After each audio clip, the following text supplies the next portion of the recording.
Hi, and welcome back to the Loyalty Leaders Podcast. I'm David Feldman, Chair of the Loyalty Summit, and I'm joined today, all the way from Australia, by Phil Hawkins. Now, our Australian listeners and viewers will be very well familiar with who Phil is and likely his history. But for those who aren't, particularly those not Australian-based, Phil, maybe a quick introduction to yourself and your background in loyalty. Thanks very much, David. My loyalty background started in Easter 1993 when I joined a small project team of some Shell Australia people and some Coles Myer people, and that ended up being the genesis of the Flybuys loyalty program in Australia. And over the years, I had 3 stints with Flybuys, 26 years in total.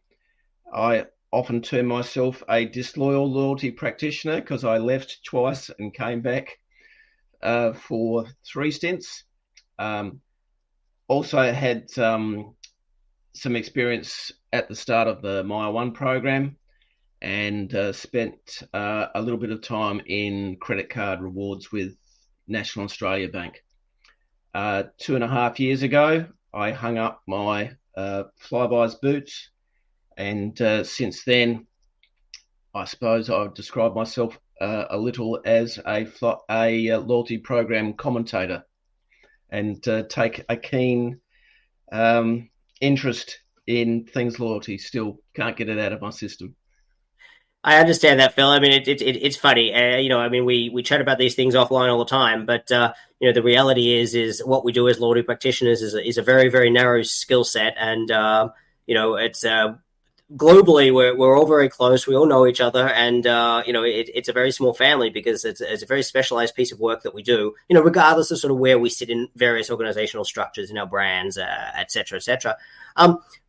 Just probably before we move on, but for those that don't follow Phil on LinkedIn, I highly recommend that you do because his commentary is fantastic. We won't get into it right now, but if you do follow Phil, you'll see also that he's not too far in the distant past written quite a number of really excellent little articles and pieces, just in terms of some insights learned over a career in loyalty. And I'd encourage all loyalty practitioners that should be on your mandatory reading list. Sometimes I describe it as the importance of going back to basics and some really good basics insights there. Given all your lengthy experience, particularly with Flybuys, Phil, and I remember myself in the early mid-90s when Flybuys was launched. It was revolutionary. I mean, it was something completely new. Even people who really weren't perhaps members of frequent flyer programs, which were really the only loyalty programs really in existence at the time. Even if you weren't sort of involved in that, Flybuys really captured everybody in the Australian marketplace, and everyone thought this is interesting. This is fantastic. This is interesting. But given that lengthy career, some more recent news that came out is that Flybuys New Zealand announced that it'll be shutting up shop, and I wanted to sort of get your sort of high level take on that. Any thoughts? Yeah, I was. It was sad news to hear because originally Flybuys in Australia licensed the program to New Zealand, but within a few years it became totally independent. But it was always a program that I kept tabs on, and because coalition programs, particularly in this part of the world, aren't particularly bountiful, or at least there's not a lot of them. And it was sad to hear. I thought the comments from Lizzie Riley, the CEO of Loyalty New Zealand, were quite apt when she reflected on whether the coalition model still worked, 30 years on. And there have been a lot of commentators, I suppose, reflect on where a lot of the coalition programs that were very strong in the 80s and 90s, in particular, sorry, not so much the 80s, but more 90s and 2000s, a lot of them are not still here, certainly not in the same guise. And, that's a point of reflection for all coalition programs that are operating at the moment. I think that she cited the thirst for individual retailers for data, and she also cited the fact that the barriers to entry for single retailer programs these days are much lower. And so, some of the tenets as to why you would engage a third party operator in the case of a coalition program due to their expertise, well, the barriers to entry are lower.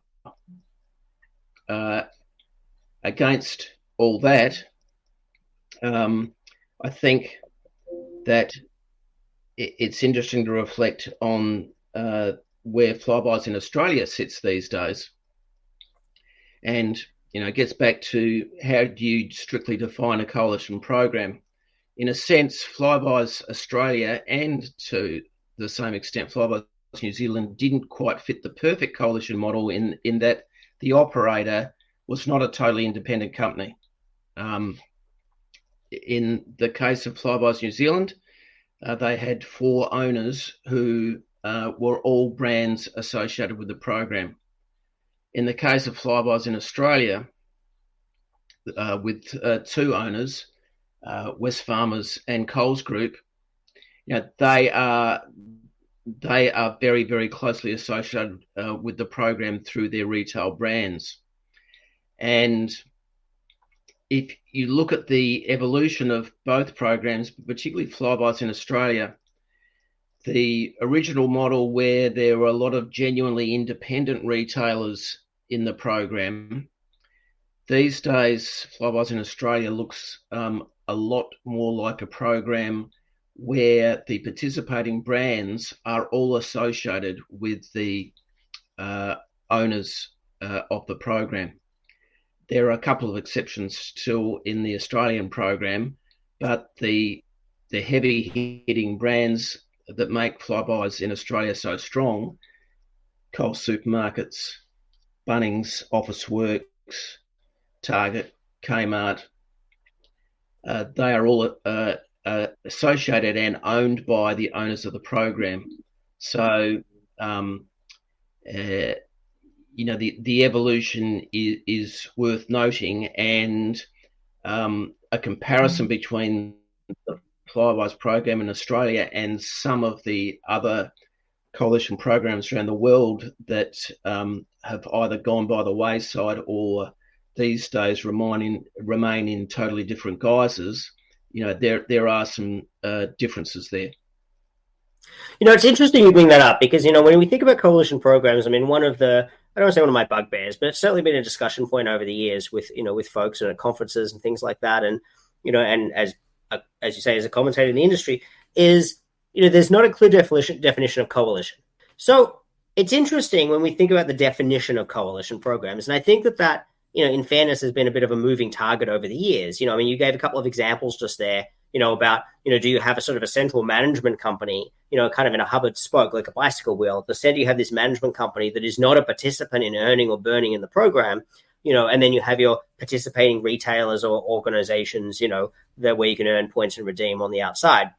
In the old days, as you sort of alluded to, when the barriers to entry were very high and your average independent business couldn't do their own proprietary loyalty program, it made sense that you needed outside help and that this was perhaps a good way of doing it. Of course, the other thing is then you have the idea of, if I think about frequent flyer programs, if I think about Qantas in Australia, for example, and other major airlines around the world that have a huge network of everyday earn and burn partners, hundreds of everyday earn and burn partners, are those coalition models, simply because you have a huge anchor tenant, and with lots of partners, or are they simply a loyalty program with a huge network of everyday earn and burn partners? And I know people use the coalition word, maybe in my personal opinion, a little too loosely. When I think about Qantas, I don't think of them as a coalition program. I think of them as a frequent flyer program with lots of partners. I think that, I think you can have a coalition program with a central anchor tenant, and that's not an issue. obviously there's politics, in the organizational structure and things like that, whether the management company is completely independent or whether you simply have a big anchor tenant that then has partners, but there's still a coalition model. And I think, if I think about a supermarket or grocery store, if they're the anchor tenant and they're participating in the program and they're essentially they're the core tenant in the program. They own the program, either 50%, 100%, doesn't really matter. But then you have a fuel retailer and you have perhaps a pharmacy and maybe an insurance company, complementary, a telco. You have complementary businesses, to be able to encompass, as many facets of a member's everyday life as you can. Those are complementary businesses that don't compete with each other. That to me sounds like a coalition program. If you have an airline frequent flyer program and they partner with this hotel and this hotel and this car rental, this car rental and this car rental, that's just a partnership network, in my opinion. But again, I just think that sometimes when people are talking about coalition programs, it requires a little bit of probing back to sort of say, well, what exactly are you talking about or thinking of when you describe that? And when my question to you is sort of, do you have any thoughts or comments on that sort of evolution of coalition programs over time? From thinking back to when you started at Flybuys to sort of where people are thinking about it today. And sort of the part two of that question is, in Australia, people understand coalition programs. In the UK, in Canada, obviously, very, very big, some other markets as well. But the US market is a market where it hasn't really been able to succeed. So my sort of two-part question to you there, the second one being the US and the first one being, the sort of the evolution of programs. Yeah, they certainly have evolved. To your first question, I think that if you're a cynic, you would say a lot of them have evolved because they don't exist in exactly the same form. And there are a number of examples. I look at, say, with the Nectar program in the UK, which is now owned by Sainsbury's, the supermarket. And with what I would call the traditional coalition programs, yes, they are marked by the grocer, the supermarket, being a dominant part of that because it reflects everyday spend, and that's where you get your card out the most. Off to the side, I probably share your view on frequent flyer programs as not being coalitions, and it's partly in the word of coalition. It reflects a joint participation, and in the case of the frequent flyer programs, yes, Qantas and Velocity here in Australia are essentially selling points to all those partners. And yes, it's good from a cardholder's perspective. But those partners really don't get a foothold in those programs to the extent that they have very limited opportunities to talk to the member base of that program. So you won't see, as a Qantas frequent flyer member, an email that's talking about, I say, a hotel partner. They seem to get very little opportunity to participate in that way, which is not the case in the traditional coalition programs. So I think the evolution has been probably a desire from coalition partners to be able to access a lot more of the data than they would have in the 90s and the 2000s. There's certainly a thirst there. And going on to your second question, why didn't it happen in the US? And I remember when Plenty was launched and everyone got very, very excited. But I think that the splintering of, say, supermarkets across the US, where you couldn't latch on to a supermarket as a great anchor tenant, the Plenty program didn't seem to have that. It was a larger number of smaller entities, and I think that didn't help. Naturally, I wasn't close to the program in terms of how they went about what they were doing, but it's almost as if the territory of the US was too big to conquer. I go back to the initial instance of air miles in Canada, where, from memory, I think they had to get. I think the original supermarket partner only covered part of the territory in Canada. So it certainly has been the odd one out as to why a coalition program never managed to crack the US. I think you're right. I mean, my take at the time was that it was it was the lack of consistency of a key anchor tenant. I mean, you could say AT&T was a nationwide brand, for example, but the truth of the matter is AT&T is strong in some areas of the country and weak in others. And depending on where you live in the US, you'll have a very, very high portion of people that might be AT&T customers, or they might be a competitor's customers, and usually T-Mobile, for example. So it's again difficult, and you could say, well, a fuel retailer, is consistent across the US, but I think it comes back to the point that we're talking about here is, however a coalition model is structured, there's no getting away from the fact that you have to have a very high profile, territory-wide, in this case national, anchor brand, which is an everyday category. Telco is not an everyday category. I mean, you could, it's a monthly category. You're not pulling your card out. It's a set and forget, which is great. It's a great category to have, but it's not the I'm going to swipe my card every day because I have to get milk and eggs. I think I commented at the time that I think the only brand that could pull that off in the US to have that sort of nationwide anchor tenant profile to have that as a draw card would be Costco. And the reality is Costco doesn't need it. So, you're sort of stuck there. But the other thing I think about the US as well is when you look at the big airlines, they don't have these big, broad, everyday earn and burn partnerships that you see elsewhere in the world. And that always, for some reason, that always struck me. But I think, I think you could be cynical and say that they rely so heavily and they're so successful in terms of revenue and billings on co-brand card that they don't feel the need to have to, expand elsewhere. I think it's a lost opportunity, but, to some degree that ship has sailed because they should have been on this 20 years ago, not today. So it's interesting to see that evolution. We've covered a couple of things, so some of your background and coalitions in general, Flybuys New Zealand. I want to sort of touch on any key learnings that you sort of, or insights that, when you've sort of reflected on your time at Flybuys, that you've thought to yourself sort of, in post-retirement, you think to yourself, there's some things that stand out.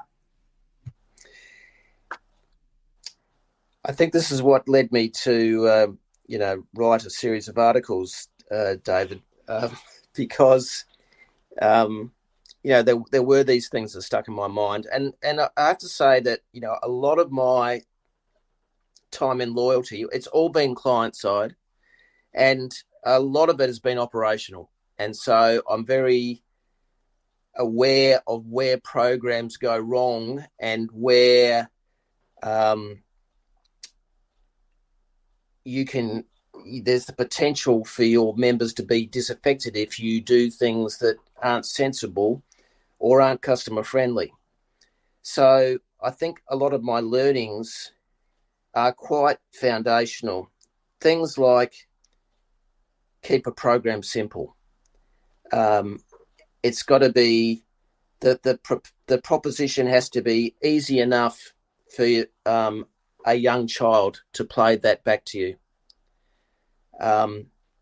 And I think a lot of programs do themselves a disservice by trying to be too cute, by introducing complexity where it's not needed. And that extends to things like, simple things like tiering in a program where you don't need tiering, or tiering doesn't really advance your program. It just makes it more complex and harder to understand.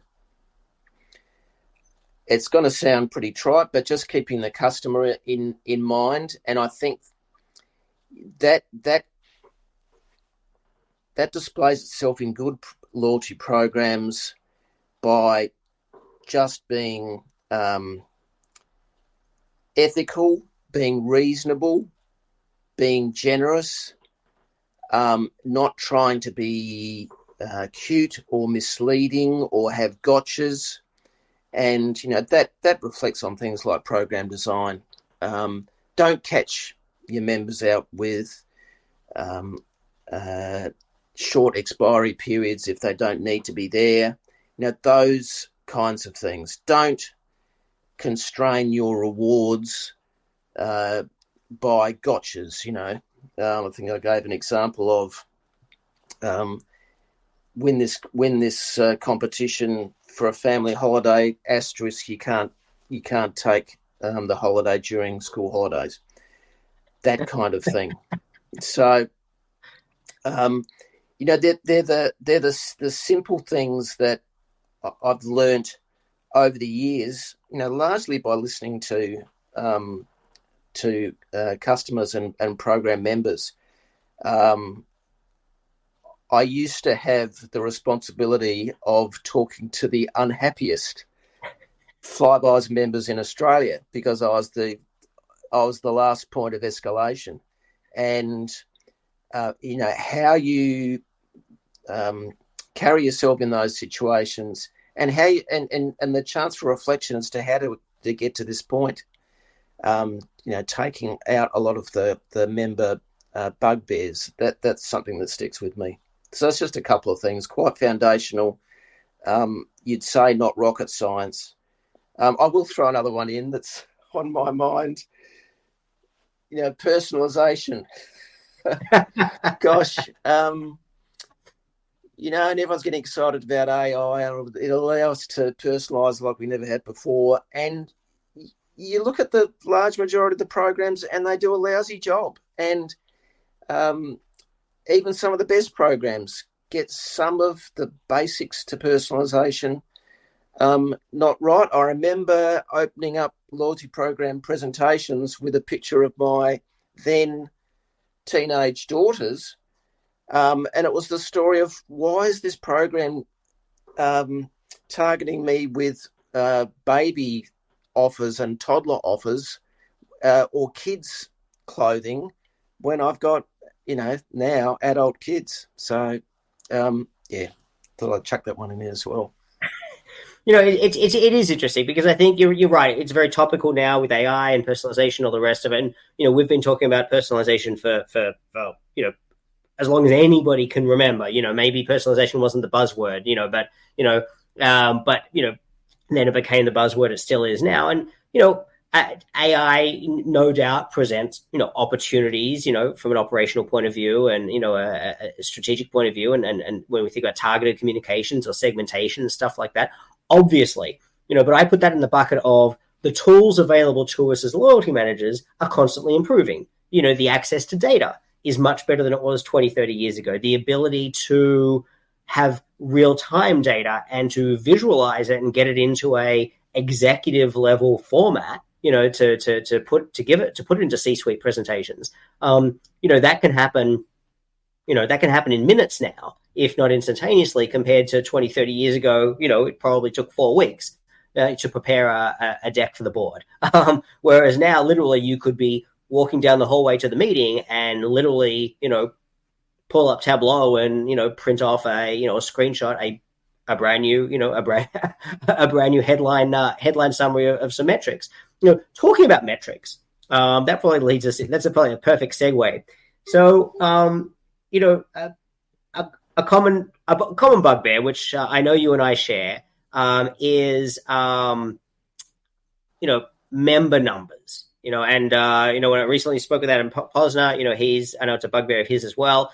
And programs like to tout member numbers. And, in fairness, we didn't have a richness of data, or a depth of data easily at our fingertips back then that we do today. But, how do we measure? How do we measure, member numbers? Do we measure by recent activity? How do we define active members? That kind of thing. Is the size of the program by total members even relevant?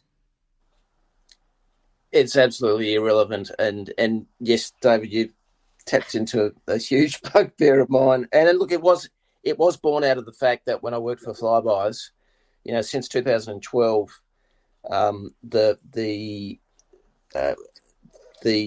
terms of the program meant that if you were inactive for more than 12 months, which is pretty hard to do when you're buying supermarket stuff, not only would Flybuys expire your points, but it would remove you as a member of the program.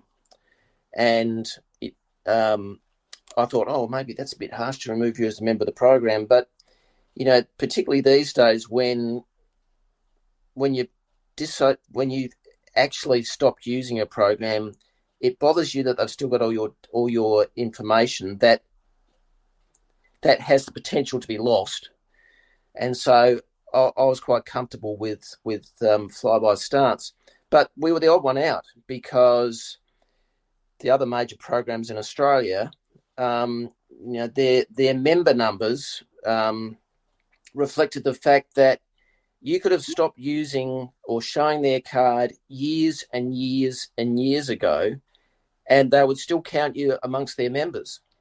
And I'm thinking this is a fairly useless statistic, and it made me ask things like, well, when do they remove you? If the database is saying that you're aged 115 years old, which is possible with some of the oldest programs in Australia, then am I going to count you as a member? And so it bothered me that programs were using this for vanity reasons and no more.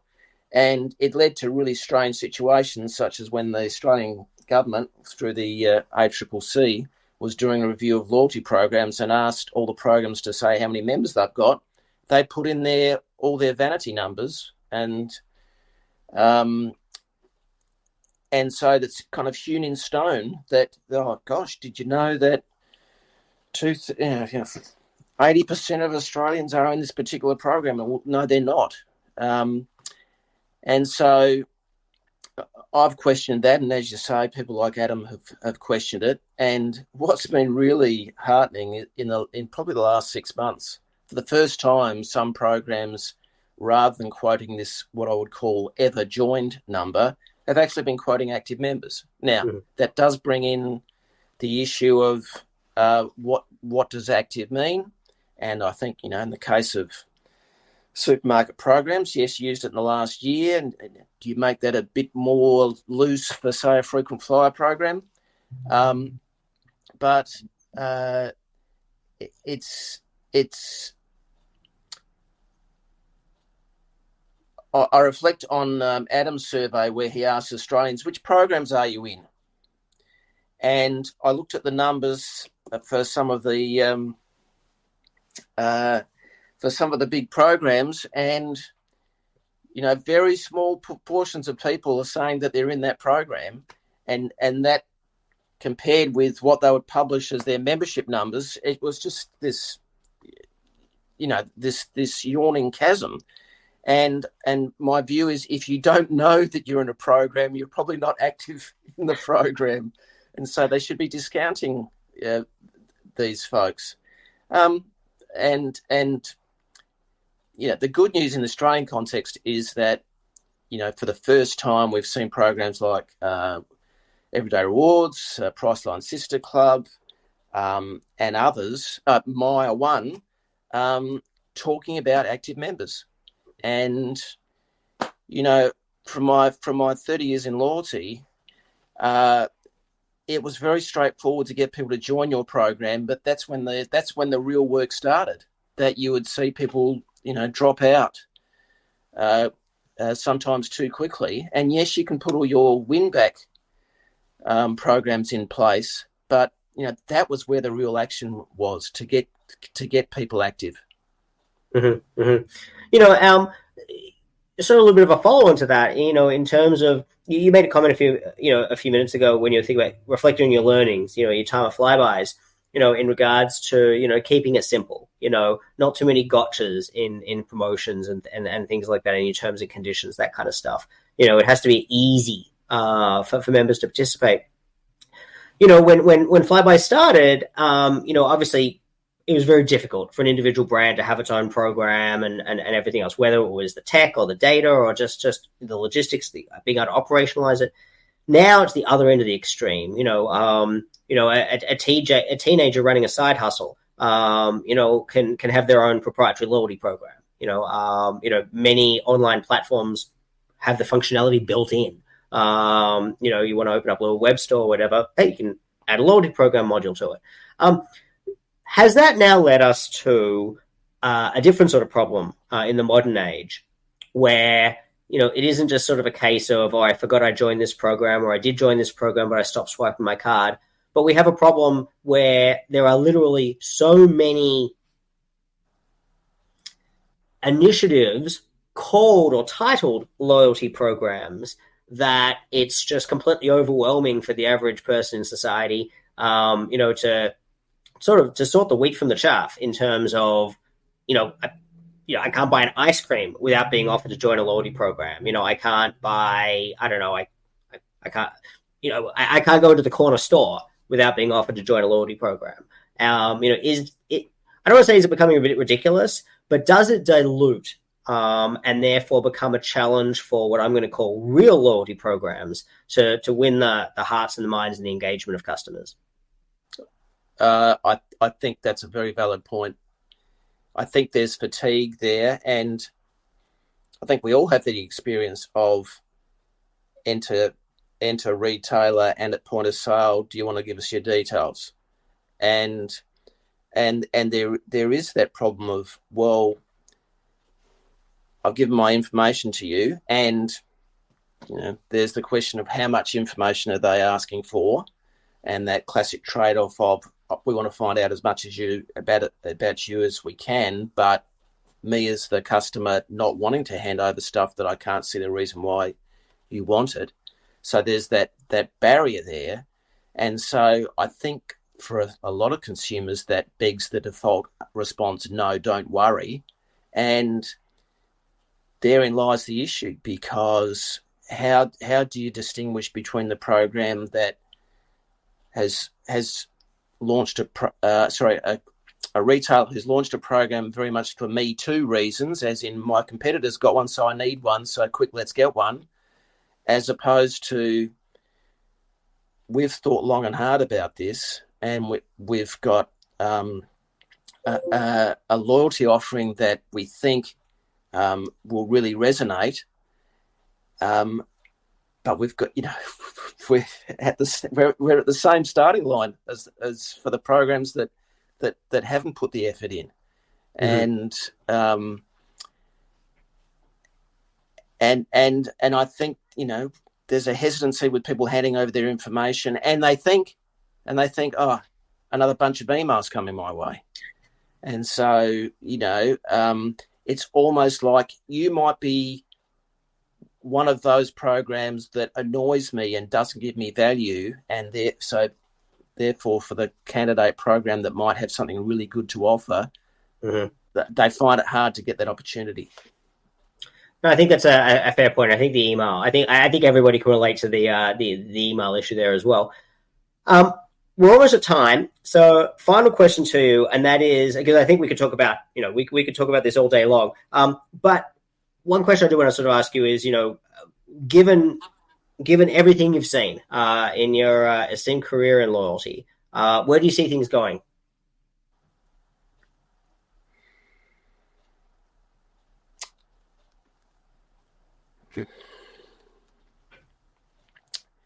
My pause reflects the fact that I think it's difficult to answer. The obvious thing to look at in the short term is AI, and I think you made fair comments that it can make loyalty program operation easier, but it also introduces risk. There is the question about coalition programs that, with the likes of Flybuys New Zealand closing, what does that mean for that type of program? I think for the space that Flybuys operates in. I think Flybuys and its main competitors, over the last few years, have certainly gathered momentum, but is that momentum sustainable? I'm not doing a very good job of answering this question. No. I think it's good. I threw you on the spot there. Yeah, I think I think the future is strong, but I think there'll always be the same tricks for young players. And I reflect on the low barrier to entry, and that means more programs, but I see too many hastily constructed programs and programs that are constructed for Me Too reasons, as in, we need to have one because our competitors have got one. So I don't know if the overall quality will increase. Loyalty programs like Flybuys turns 30 years old next month, and in Australia these are relatively youthful phenomenon still, compared to other markets.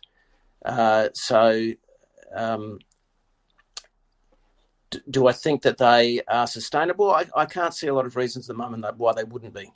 Mm-hmm. Mm-hmm. No, look, I think that that's fair. I think that as you say, barriers to entry are definitely much lower than they're the lowest point they ever have been.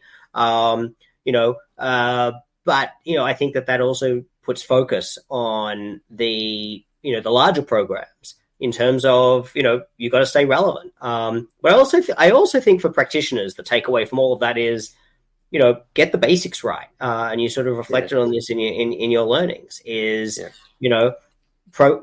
a simple value proposition that is attractive to customers, that's going to entice them to pull their card out, and to stay active in the program.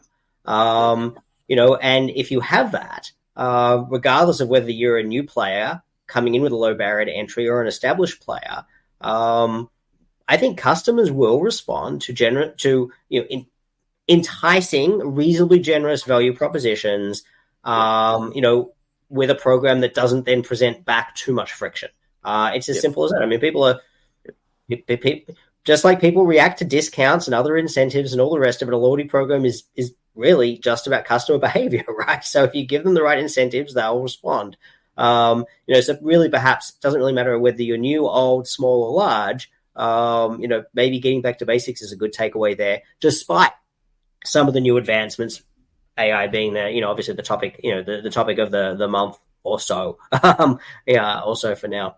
Phil, thank you so much for joining. I know we could talk about this all day. Again, I sort of finished where I started, and that was, if you don't follow Phil on LinkedIn, you should do so, because definitely those series of articles that he wrote, very, very informative, very much, I would call it mandatory reading, but contemporaneous commentary as well, as it happens. Definitely worthwhile. Phil, thank you, and I'm sure we'll get to speak again.